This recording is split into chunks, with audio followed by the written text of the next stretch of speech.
하나님의 말씀은 에레미야 18장 13절에서 23절입니다. 에레미야 18장 13절. 그러므로 여호와께서 이와 같이 말씀하시니라. 너희는 누가 이러한 일을 들었는지 여러 나라 가운데 물어보라. 처녀 이스라엘이 심히 가증한 일을 행하였도다. 레바논의 눈이 어찌 덜의 바위를 떠나겠으며 먼 곳에서 흘러내리는 찬물이 어찌 마르겠느냐. 물은 내 백성은 나를 잊고 허무한 것에 분향하거니와 이러한 것들은 그들로 그들의 길 곧 그 엣길에서 넘어지게 하며 곁길 곧 닦지 않는 길로 행하게 하여 그들의 땅으로 두려움과 영한 웃음거리가 되게 하리니 거리로 지나는 자마다 놀라서 그의 머리를 흔들리라. 내가 그들의 원수 앞에서 흩어버리기를 동풍으로 함같이 할 것이며 그들의 재난의 날에는 내가 그들에게 등을 보이고 얼굴을 보이지 아니하리라. 그들이 말하기를 오라 우리가 떼어내어 에레미야를 치자. 제사장에게서 율법이 지혜로운 자에게서 책략이 선지자에게서 말씀이 끊어지지 않을 것이니 오라 우리가 혀로 그를 치고 그의 어떤 말에도 주의하지 말자 하나이다. 여호와여 나를 돌아보사 나와 더불어 다투는 그들의 목소리를 들어보옵소서. 어찌 악으로 선을 갚으리까마는 그들이 나의 생명을 헤아리고 고덩이를 팠나이다. 내가 주의 분노를 그들에게서 돌이키려 하고 주의 앞에 서서 그들을 위하여 유익한 말을 한 것을 기억하옵소서. 그러한즉 그들의 자녀를 기근에 내어주시며 그들을 칼의 세력에 넘기시며 그들의 아내들은 자녀를 잃고 과부가 되며 그 장정은 죽음을 당하며 그 청년은 전장에서 칼에 맞게 하시며 주께서 군대로 갑자기 그들에게 이르게 하사 그들의 집에서 부르짖음이 들리게 하옵소서. 이는 그들이 나를 잡으려고 구덩이를 팠고 내 발을 빠뜨리려고 올무를 놓았음이니이다. 여호와여 그들이 나를 죽이려 하는 계략을 주께서 다 아시오니 그 악을 사하지 마옵소서. 그들의 죄를 주의 목전에서 지우지 마시고 그들을 주 앞에서 넘어지게 하시되 주께서 노하시는 때에 이같이 그들에게 행하옵소서 하니라. 하나님 아버지 은혜를 감사합니다. 이 아침도 생명의 말씀으로 양식사 함께 하시니 감사합니다. 하나님이 뜻하신 대로 이 말씀을 바르게 깨달을 수 있도록 성령 하나님 지도하여 주옵소서. 예수님 이름으로 감사하며 기도드리옵나이다. 아멘. 자, 오늘 본문은 일단 단락 구분을 해야 됩니다. 13절에서 17절까지는 하나님의 말씀이고 그 다음에 18절부터 23절까지는 에레미야의 탄식시입니다. 에레미야가 하나님의 말씀을 그대로 전했지만은 그러나 그 말씀을 듣지 않고 그 백성들이 에레미야를 공격하는, 집단적으로 공격하고 에레미야를 죽이려고 하는 그 한 개인으로서 하나님의 말씀을 전하다가 닥치게 되는 고난에 관한 그 심정을 담고 있는 탄식시 21절에서부터 23절까지는 자신에게 대적하는 대적자들을 저주하는 그와 같은 내용인데요. 이거는 우리 시편에 보면 탄식시에서 많이 나옵니다. 이게 이런 형식으로. 전혀 이게 성경인가 싶을 정도로 막 자기 대적을 향해 그들이 망하게 하고 그들의 자식도 망하게 하고 그들이 대대로 거지가 되게 하고 그들이 저주를 받게 하고 원수에 대한 저주를 선포하는 건데, 이거는 문자적으로 보면은 이건 안 돼요. 우리가 이제 어제 우리 공부하면서 문자적, 문법적, 역사적 해석 1차적으로 성경을 보면서 그것을 우리가 철저하게 해야 됩니다만은, 자, 이거를 문자적으로 해석하게 되면은 이 에레미야가 지금 완전 이거는 자기 동족을 향하여 저주를 퍼붓고 하는 그런 참 악한 것으로 보이죠. 자, 여기서 우리는 좀 시적인 그런 그 심정, 얼마나 고통을 당했으면 혼자서 당할 수 없는 그런 고통을 당하면 거기서 오는 탄식이지. 아니, 자기 동족에 대해서 그가 원래 이런 악이 있겠습니까? 그런데 우리가 어제 공부를 하면서 그 극대화된 그 이 모형론적 해석의 말씀을 우리가 떠올릴 수 있는 거예요. 성경의 일부분, 주님의 탄생이라든지, 그 다음에 탄생 장소라든지, 뭐 탄생의 때라든지, 이런 것에 대한 구약의 예언의 성취, 그뿐만 아니라 전체, 구약 전체가 다 에레미야도 예수님의 예표가 된다. 어떻게 해서? 여기 보세요. 하나님의 말씀을 전했다가 당하는 그 탄식. 여기에서 우리는 주님이 동족들에 의해서 고소당하고 마침내 이방인에 의해서 사형당할 적에 그 탄식시 기억이 나죠? 나의 하나님 어찌하여 나를 버리십니까? 하나님조차도 하나님의 아들이 그 하나님을 향하여 자신의 이 고난에 대한 탄식시 하나님 어찌하여 나를 버립니까? 인간의 몸을 얻고 온 그 주님께서 당하는 그 탄식시와 지금 선지자가 하나님의 말씀을 전하다가 당하게 되는 이 고난에 대한 탄식과 연결되지 않습니까? 그러니까는 예표 또는 모형은 전체적인 게 아니고 구약은 좀 부분적 그런 면에서 요셉이 이 애굽으로 팔려갔다가 다시 거기에서 총리자를 오르는 이런 사건들도 주님의 낮아짐과 그 다음에 주님의 성귀하심 그리고 성천하심과도 연관이 되는 그런 그림자들이 있다는 거.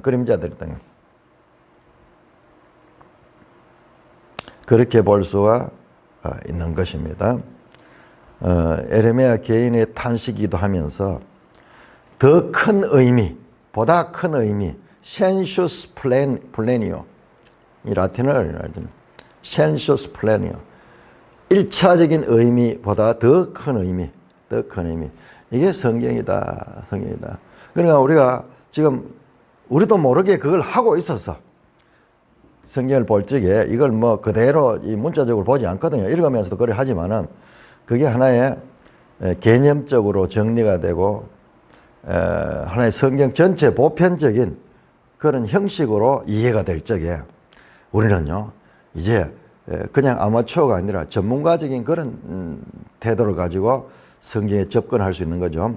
자, 먼저 13절에서 17절까지 우리는 성경 전문가가 됩니다. 그리스도인은. 아니, 하나님께서 이렇게 우리에게 읽고 깨달으라고 주신 말씀이잖아요. 그러니까 그리스도인들은 이 말씀의 전문가들이 돼야 돼요.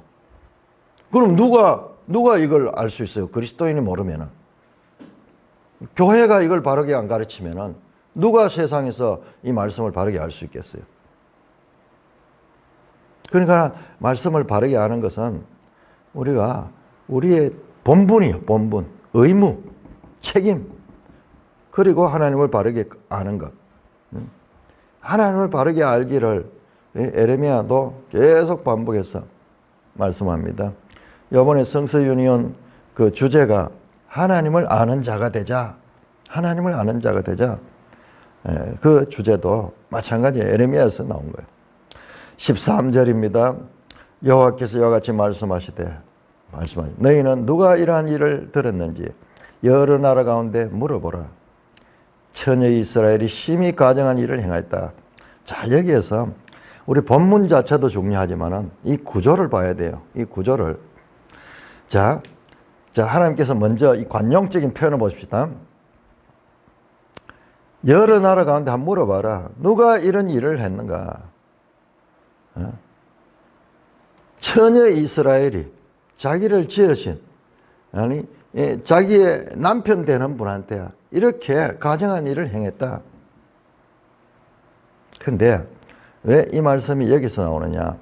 자, 2장 한번 가보세요. 2장 11절. 2장 11절. 그래, 제가 이 구조를 처음에 보여줬잖아요. 이 구조를 보이는데 2장에서 6장까지, 그 다음에 18장에서 24장까지인가? 자, 이게 서로 인크로즈로 있거든.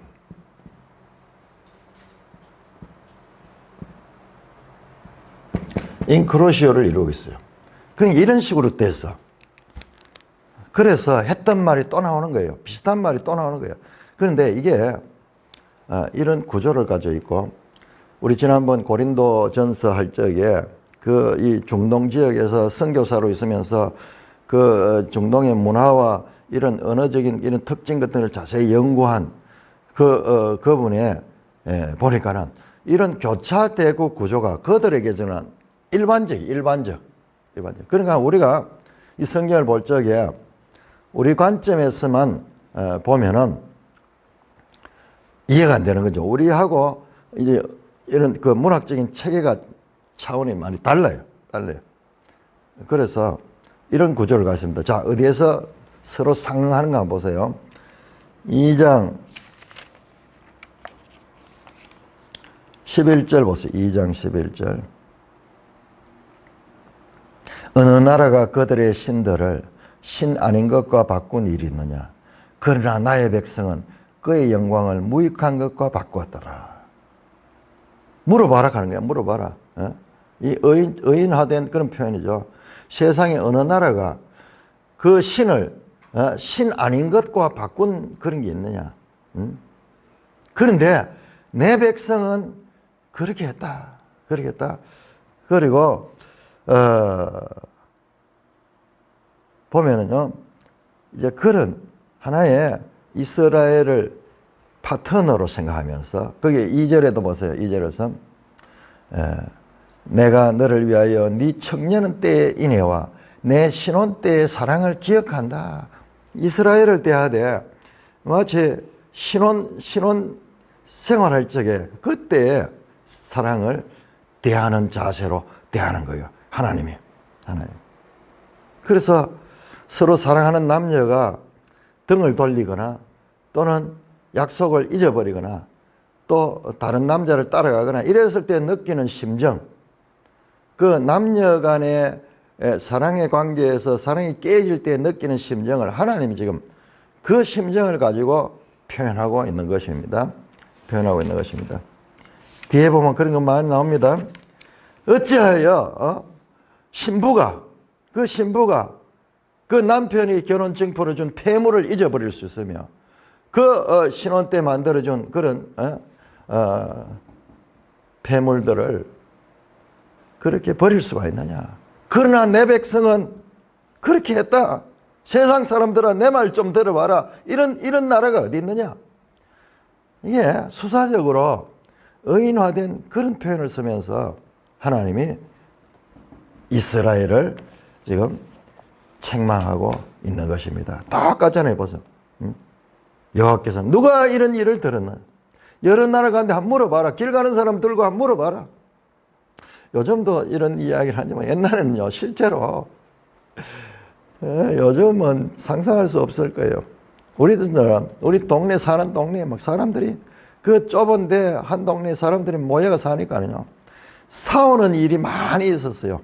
실제로 막 여자들도 막 머리카락 뜯고 싸우는 일 이런 걸 많이 봐서 그러면 막 싸우다가 답답하면요, 지나가는 사람한테 세상 사람들 돌아보서 내가 지금 이런 일을 당했다, 인연이 내한테 이런 일을 했다 그러면서 자기의 답답한 심정을 이렇게 딴 사람한테 하면 내 말 한번 들어보소, 내 말 한번 들어보소.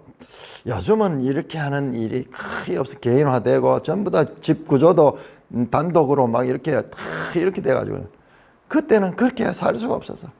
그러니까 시비 다툼도 비일비재했고 이렇게 할 때에 그때 나오는 그 심정이야. 아이고 답답해라. 세상 사람들아 내 말 좀 들어보소. 응? 아저씨요 내 말 좀 들어보소. 내가 지금 이런 일을 당합니다.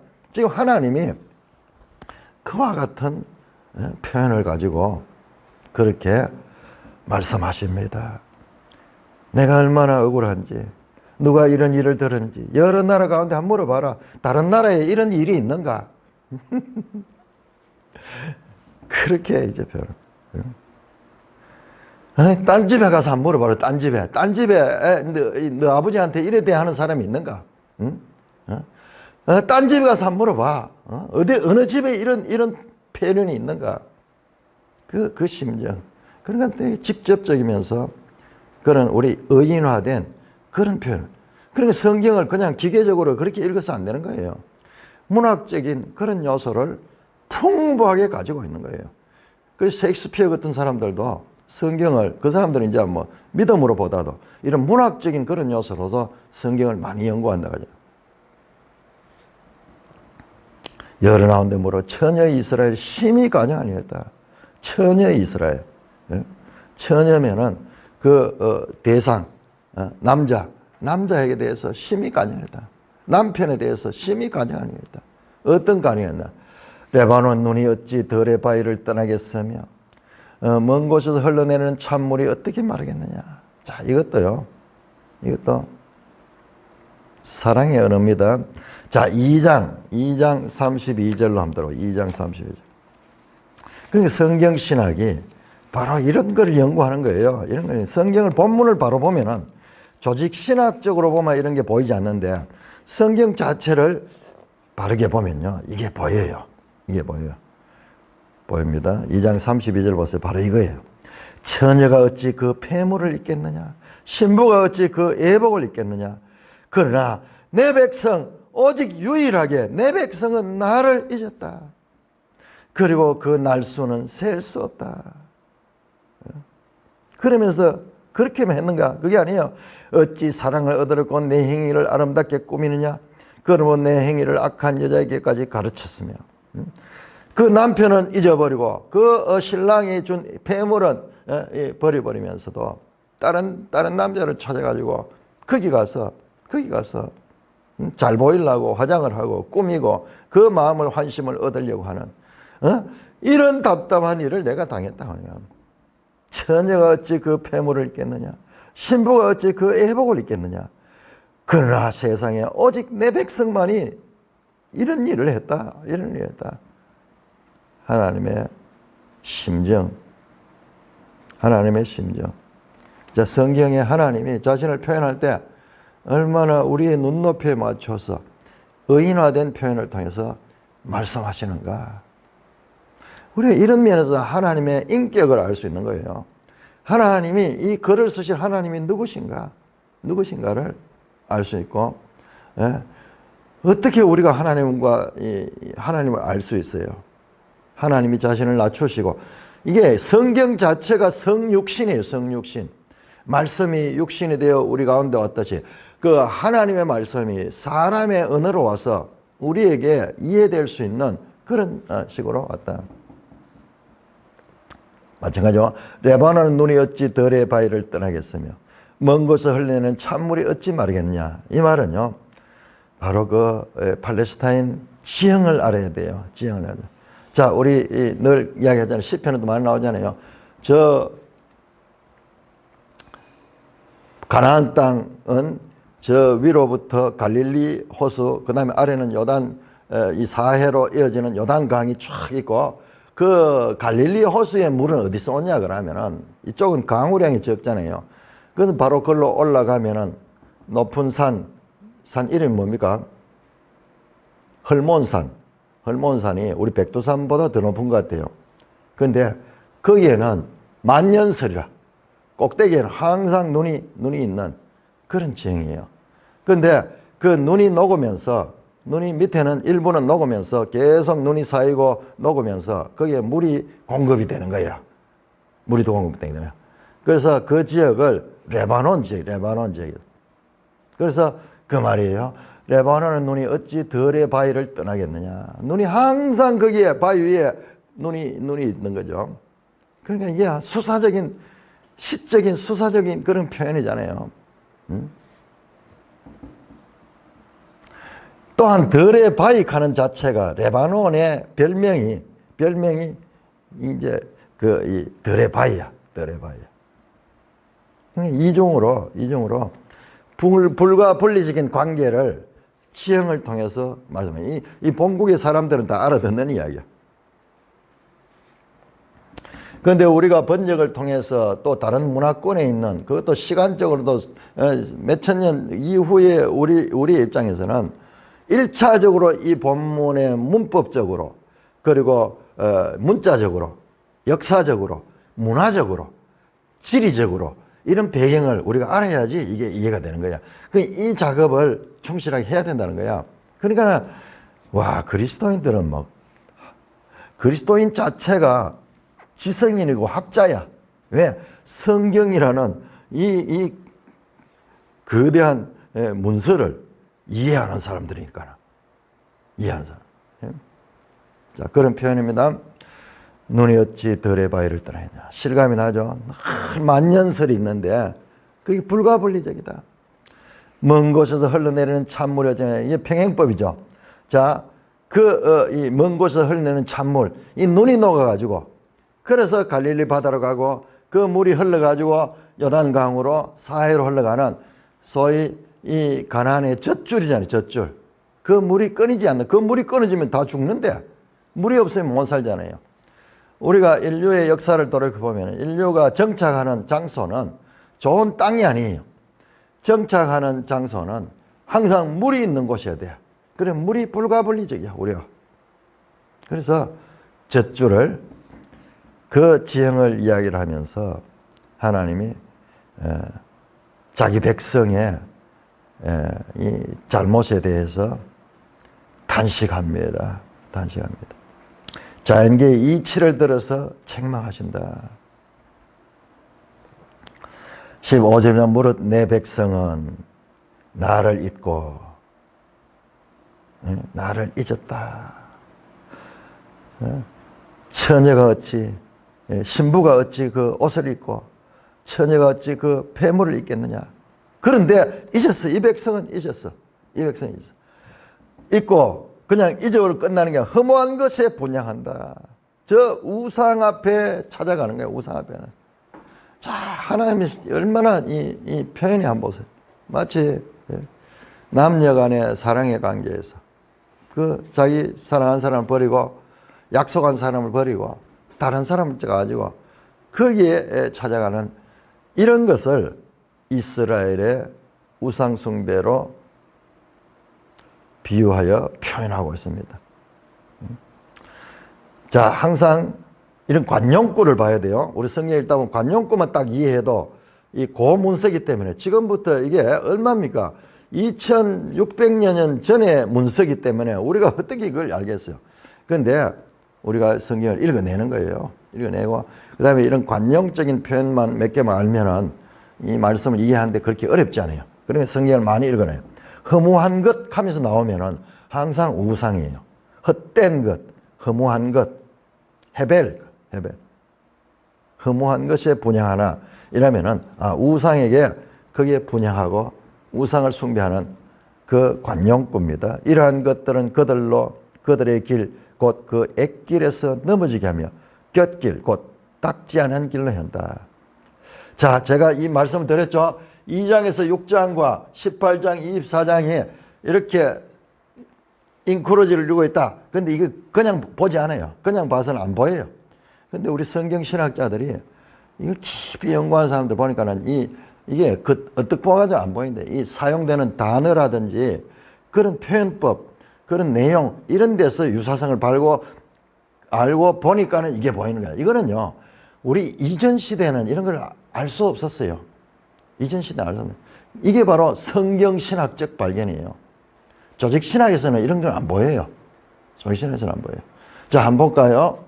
자,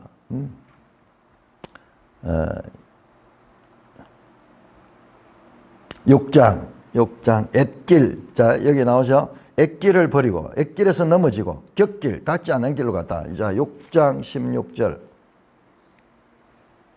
6장 16절. 여호와께서 이와 같이 말씀해 너희 길에서 서서 보며, 애적 길, 곧 선한 길이 어디인가 알아보고, 거리로 가라.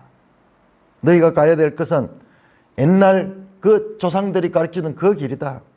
그 길은 선한 길, 아가토스야, 이게. 엣길이 선한 길인데 거리로 가라. 너희 심령이 평강을 얻으리라 하나.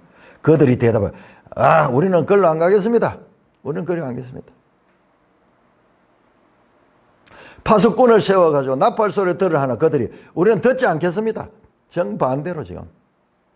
그러므로 나라들아 들으라. 무리들아 그들이 당할 일을 알라. 땅이여 들으라. 내가 이 백성의 재앙을 이라.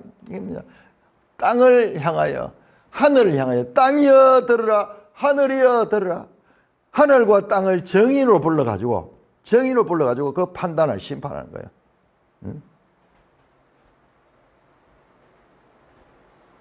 지금 그거예요. 다 가죠. 엣길에서 넘어지게 하며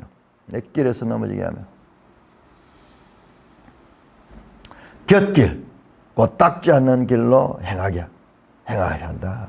이 우상은 그 엣길에서 엣길로 가지 못하도록 엣길로 가는 거는 넘어지게 만들고 곁길, 닦지 않은 길, 잘못된 길, 마귀의 길, 그 길로 행하게 만든다. 자, 우리 호세아 14장 한번 볼까요? 우리 성경신학은요, 성경 각권, 조직신학을 한번 보세요. 제가 이제 이 조직신학과 성경신학의 관계 이런 것을 아는 것도 이거는요, 최근의 이야기예요. 근데 이런 것까지 아는, 그러니까 우리 성경 해석에 관한 것은 지금도 계속 발전하고 있다는. 우리는 그런 면에서 아주 복된 시대에 살고 있어요. 호세아서는 소선지서 12권의 첫 책이잖아요. 첫 책이에요. 그런데 여러분도 한번 생각해 보세요. 호세아서가 왜 소선지서일까요? 대선지서는 분량으로 구별한다. 그것도 맞는 것 같지만 아니에요. 분량이 아니에요. 예를 들어 다니엘서 12장까지 있어요. 호세아는 14장까지 있어요. 내용도 아마 그럴 거예요. 더 적지 않을 거예요. 그러니까 꼭 분량 가지고 그렇게 구분하는 거 아니에요. 분량 가지고 구분하는 거예요. 자, 14장 10절. 호세아. 이 소선지서를 깊이 연구한 분들은요, 이 소선지서 전체의 주제가 호세아서에 나오는 거예요. 호세아는 14장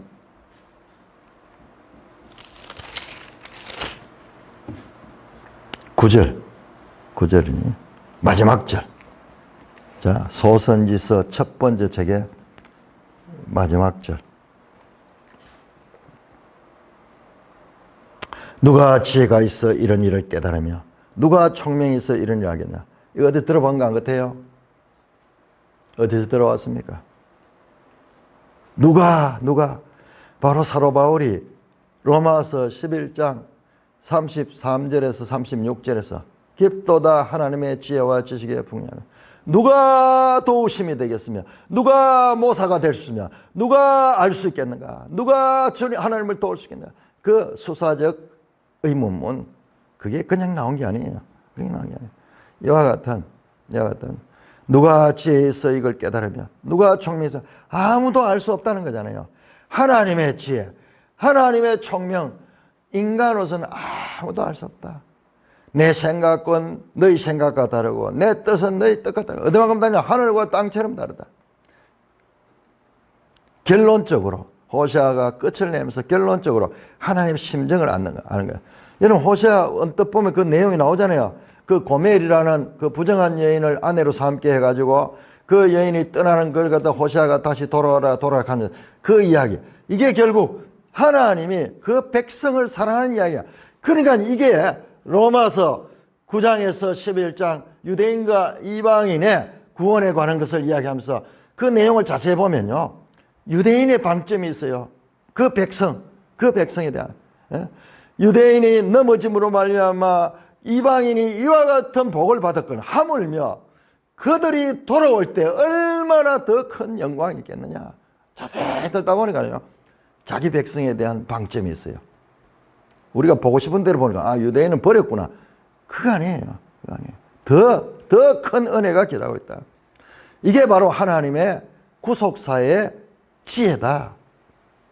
깊도다 지혜와 지식의 풍요로움이야.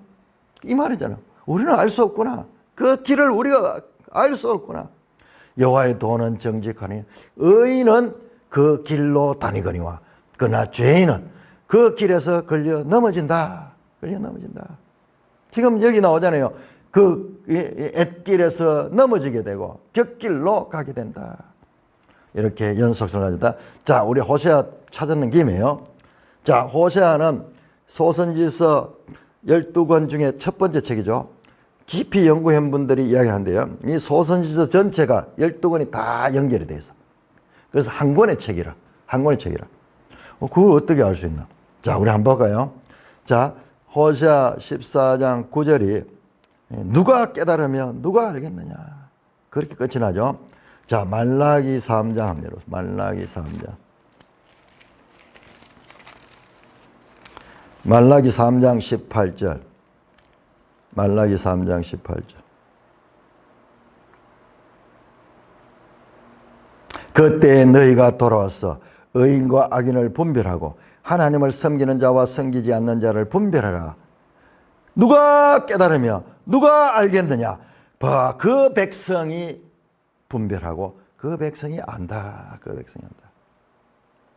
그렇게 호세아의 질문과 말라기의 답변으로 끝이 나고 이 4장 부분은 부록 시적인 시가예요. 시적인 그런 표현이에요. 이렇게 그리고 성경신학을 깊이 연구한 분들은 성경에서 이런 것을 발견하는 거예요. 그래서 어제 그 논문에서도 성경신학과 조직신학이 서로 상호 내주 관계를 가져야 한다. 조직신학만 가지고 그것은 아름다운 집이 될 수 없어. 그냥 굵은 기둥들만 퉁퉁퉁퉁 있는. 그렇지만 이 성경신학의 섬세함 이것이 들어가서 그 장식이 되고 창문이 되고 거기에 이 장식들이 때문에 여러분 건축비보다도요 실내 장식비가 더 비싸게 됩니다.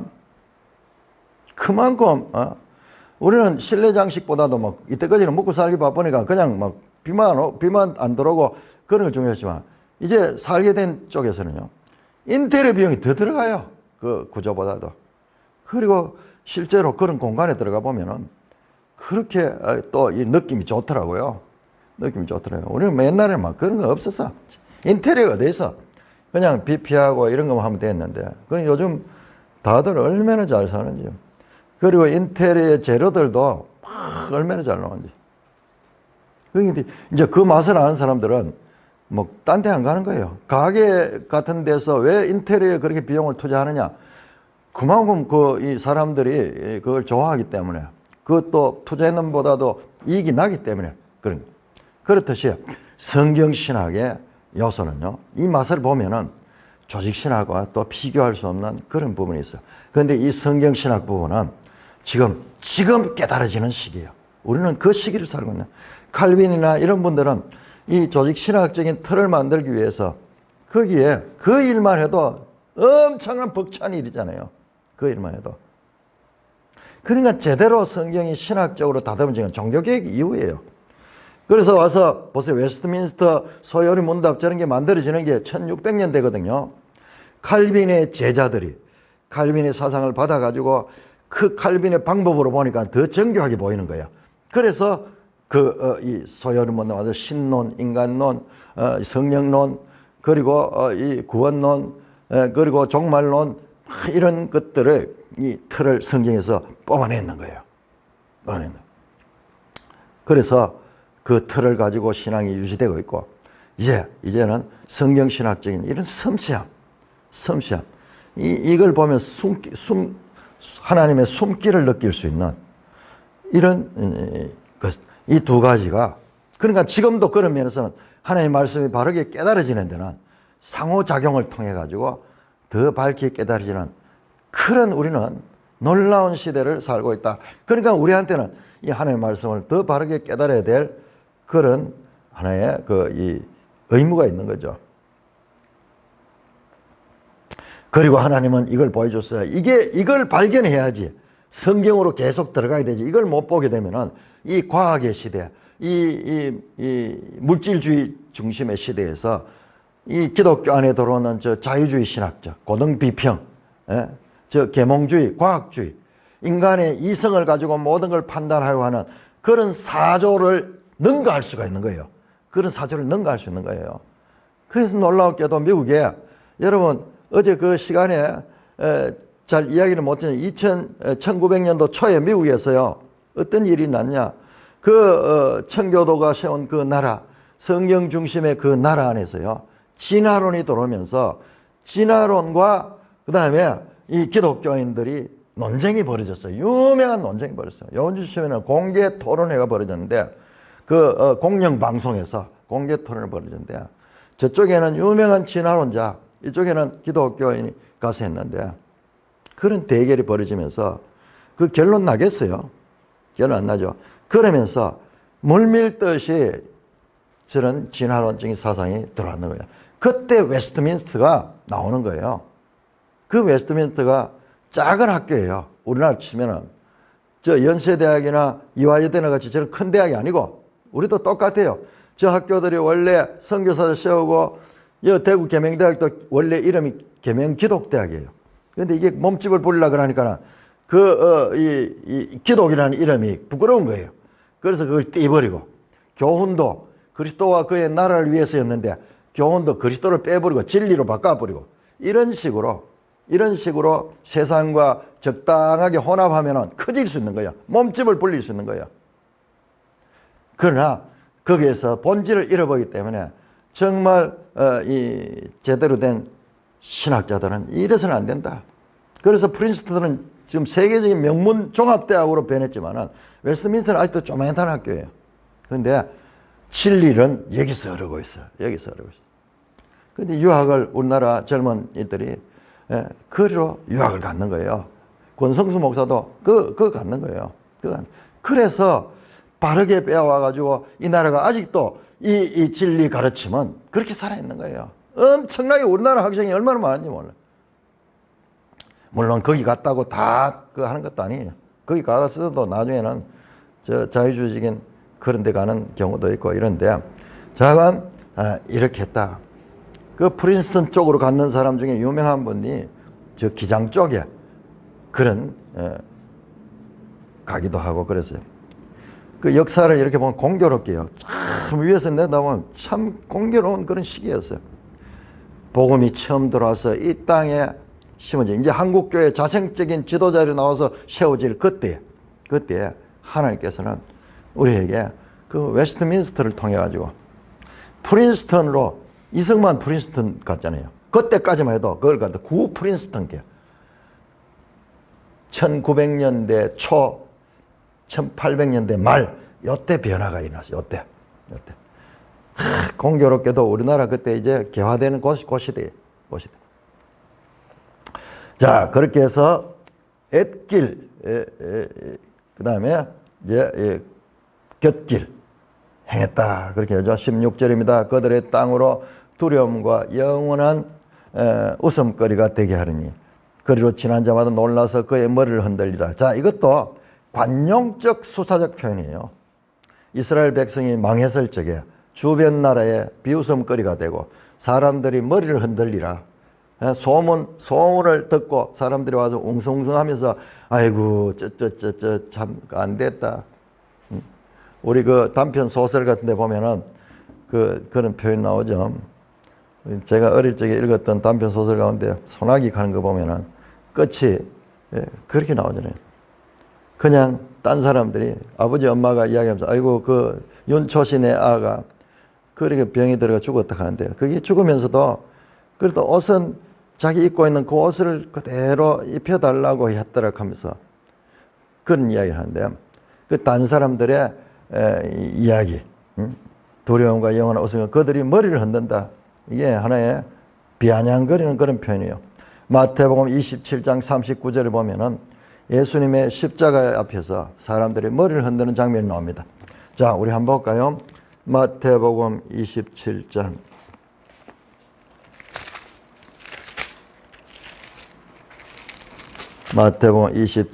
39절. 지나가는 자들이 자기 머리를 흔들며 예수를 모욕하며. 자, 이런 것들도 보세요. 자, 이게 연결이 되잖아요. 연결. 모형론적인, 그러니까 극대화된 모형론적인 성경 해석을 해야 된다 하는 그 주장의 그 의미를 알겠죠. 얼마나 풍부해지는지 몰라. 이렇게 보면은, 이야, 이게 하나님의 지혜다. 이렇게 정교하게 이렇게 돼 있구나, 성경이. 이걸 아는 사람은 계속 성경 안으로 들어가지만요. 이걸 못 보게 되면은 뭐 대충 아는 이야기, 스토리 다 알잖아요. 그런 식으로 대하면은 이 진리를 발견하지 못해요. 그 풍성한 의미를 발견하지 못하는 거예요. 내가 그들의 원수 앞에서 흩어버리를 동풍으로 함같이 할 것이며 그들의 전한 날에 내가 그들의 등을 보이고 얼굴을 보이지 않는다. 동풍은 저 아라비아 사막에서 오는 뜨거운 바람이에요. 동풍이 오면은 막 여기에 살기 힘든 거예요. 서풍은 지중해 바다를 통해서 오는 바람이에요. 이 시원한 바람이에요. 동풍은 사막의 열사의 이 뜨거운 바람, 열풍. 우리는 이 모르잖아요. 이 좋은 나라에 살고 있으니까는. 우리나라는 가고 보니까는 전부 다 북풍 한설 가네. 북풍 한설. 저 북쪽에서 차가운 바람이 오지만은 그러나 주위에 다 바다가 있어가지고 그런 입장이네요. 지난날에 그들의 등을 보이고 얼굴을 보이다. 여호와는 얼굴을 내게로 향하사 복 주시기를 원하는데 그 얼굴을 보이지 않으사 외면하신다. 등을 돌리셨다. 이게 은유적 표현이죠. 사랑하는 연인 관계에 등 돌리는 그런 표현. 그들이 나를 잊어버리고 나를 버렸으니까 나도 버릴 것이다. 그런 식으로 이 수사적인 표현을 하고 있습니다. 구원의 하나님이 이스라엘의 반역에 등을 돌립니다. 그런데 이거를 문자적으로 이것만 보면은 안 됩니다. 하나님 못 있습니다. 이스라엘은 잊어도 내가 어찌 젖먹이는 여인이 저 자식을 잊겠으며 어찌 그 자녀를 잊을 수 있겠나마는 그러나 나는 뭐니 이게 하나님의 본심입니다. 그래서 하나님이 또 애타해요. 나중에 돌아오면 또 다시 하나님께서 내 백성아 하면서 합니다. 그러니까 문맥을 통해서 다 봐야 되지. 요거를 딱 끊어가지고 1차적 성경 읽기가 철저해야 된다는 거예요. 만약 그걸 제대로 안 보고 이거 보면 야, 하나님이 인간하고 수준이 똑같네. 아니에요. 우리가 알아들을 수 있도록 충격적인 그런 언어를 통해서 수사적인 표현을 통해서 하나님의 뜻을 전하고 있다. 자, 18절부터 23절은 이제 이와 같은 말씀을 전하지만은 그들이 선지자에 대해서 박해하고 선지자를 왕따시키고 선지자를 죽이려고 하니까는 거기에 대한 에레미야의 고백입니다. 이거를 구분해야 되겠죠. 그러니까 기본적으로 매일성경 요거는 좀 구분해 줘야 되는데 그게 안 돼 있네요. 5개의 고백이 나와요.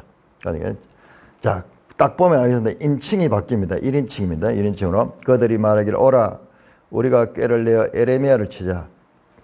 여기서 우리는요 에레미야의 반대 세력이 집단으로 공격합니다.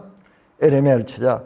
제4장에서 율법이 지혜로운 자에게 책량이 선지자에서 말씀이 끊이지 않을 것이네. 이 뭐냐 그러면 자기들한테 좋은 이야기 해주는 사람들 있잖아요. 평화롭다 잘된다 이런 말씀들이 항상 우리한테 끊이지 않느냐. 자, 우리가 혀로 글을 치고 어떤 말에도 주의하지 말자. 에레미야의 혀를 말로 에레미야를 치고 에레미야 말은 우리는 절대 듣지 말자. 집단적으로 단결해가지고 예레미야 말고 좋은 선생이 얼마나 많으냐. 적극적으로 하나님의 말씀에 대해 대적하는 반대 세력의 위협을 지금 말하고 있습니다. 하나님, 내한테 저 사람들이 극합니다. 그러면서 19절 여호와여 나를 돌아보사 나와 더불어 다투는 그들의 목소리를 들어보소서. 어찌 악으로 선을 갚으리까마는 그들은 나의 생명을 해하려고 구덩이를 팠나이다. 그들의 말을 한번 들어보세요. 그들은 나를 죽이려고 하고 적극적으로 그 말을 절대 듣지 말자. 단합해서 그렇게 합니다. 그런데 어찌 악으로 선을 갚겠습니까마는 그들은 그렇게 합니다. 그들은 나의 생명을 해하려고 구덩이를 팠나이다. 내가 주의 분노를 그들에게 돌이키려 하고 주의 앞에 서서 그들에게 유익한 말한 것을 기억. 나는 하나님이 심판하지 않도록 그들에게 이 바른 말을 전해주고 그들을 구원받게 하려고 했는 것을 하나님 아시지 않습니까? 하나님이 목전에서 하나님 주신 말씀을 내가 전했지 않습니까? 악으로 선을 갚으려는 패역함을 이들이 합니다. 사도 바울은 로마서에서 말하죠. 악에는 미련하고 선의 지혜로라. 선의 지혜로. 반대로 그렇게 말씀하고 있습니다. 21절 걸어가온즉 그들의 자녀를 기근에서 내어주시며. 자, 21절에서 23절은 제가 차마 이 강단에서 말하기 힘들 정도로 저주하고 악담을 퍼붓습니다. 자기의 대적들에게 악담을 퍼붓습니다. 그들을 자녀들은 기근에 넘어지고 칼의 세력에 넘기며 아내들은 자녀를 잃고 과부가 되게 하며 장정은 죽음을 당하고 청년은 전장에서 칼을 맞게 하고 주께서 군대를 갑자기 일하사 그들의 집이 망하게 하시고 13절에 여호와여 그들이 나를 죽이려 하는 계략을 주께서 다시 오는 그 악을 사하지 마시고 그들의 죄를 주의 목전에서 지우지 마시고 그들을 주 앞에 넘어지게 하시되 주께서 노하시는 때에 이같이 그들에게 행하옵소서 하니라. 여러분 이 예레미야가 악담을 퍼붓고 있죠. 자, 이게 시편에도 보면 다윗의 시도 이게 나와요. 그들은 평생 거러지가 되게 하시고 그 후손들도 병 걸리게 하고 막 이런 말이 나오는데 야, 성경에 어떻게 이런 말이 있을 수 있냐. 자, 이것도 문자적으로만 보면 안 되고 수사적인 그런 표현으로 봐야 돼요. 예레미야가 그 백성을 위해서 헌신하는 그런 모습, 우리 사도 바울도 그렇게 복음을 전하면서도 자기 동족에 대해서 내가 죽더라도 내가 죽고 내 동족이 산다면 내가 그 길을 택했다 하면서 로마서 9장에서 동족에 대한 사랑을 말하고 있죠. 그러나 동족들로부터 얼마나 많은 고난을 당했습니까? 그럼에도 불구하고 동족에 대한 깊은 이 사랑, 동정 그런 거 있듯이 이 예레미야도 문맥을 통해서 전체를 보면요 그게 보입니다. 그러니까 성경을 볼 적에 1차적으로 그 본문 자체를 충실히 봐줘야 돼요. 시편에 보면 깜짝 놀랄 정도로 막 이런 악담이 나오고 저 시편 그 몇 편입니까? 바벨론 사람들이 당하도록 그들의 자식들이 그 바위에다 그 자식을 쳐서 막 당하는 그런 고통을 당하게 하소서 그런 표현까지도 나오는데 이게 수사적인 그런 표현이고 전체를 보면 하나님의 진노하심이나 그리고 이 시인들의 그 표현이나 그것을 문자적으로 그렇게 봐서는 안 돼요. 자, 그렇게 우리가 18장은 토기장이로 시작해서 그리고 나오고 19장에 가면 또 토기장이 나와요. 그러니까 연속되고 있는 말씀인 것을 알게 됩니다. 찬송가 336장입니다.